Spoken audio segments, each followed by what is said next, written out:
EggTV.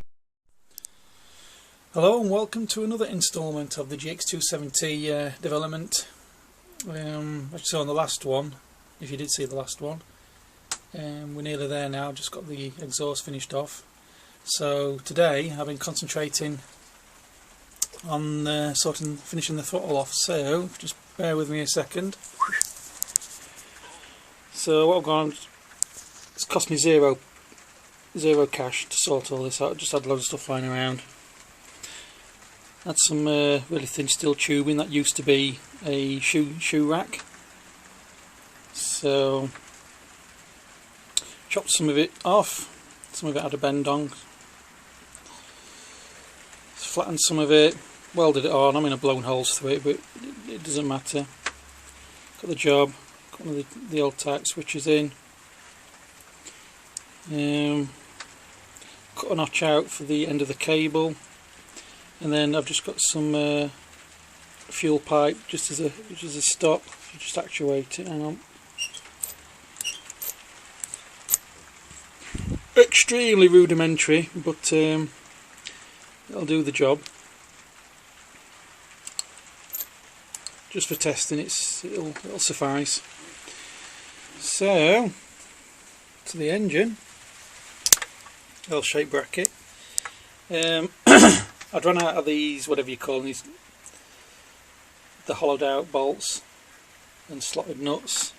So I just made my own. I just got a cap head bolt. So just turn it round. See the slot I've just had it held in the vise, and just angle grinded a slot all the way down the length, and then just put notches in either the bolts just so I could feed the cable through and tie it all up. So again, that's cost me nothing apart from a little bit of elbow grease. And just by chance the cable was just the right length. Again, using some of the it don't really focus. Again, using some of the trusty welding wire, I just formed a P shape just to hold this end of the cable in place, and fed it through the little hole in the throttle actuator, and then just bent it back up again here, so it's definitely not going anywhere, is that. But because of all the drag and everything, that original spring that I made just wasn't causing the throttle to return at all, and the cable was popping out of the handle and everything. That's one of the reasons I had to put this fuel pipe stopper in. So I had to just find luckily I had another spring, quite a tight spring, but I had to stretch it quite a way.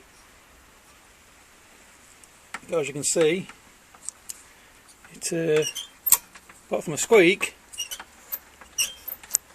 it does the bizzo. Let's just open the choke up. I haven't got any light in there, but if I open it,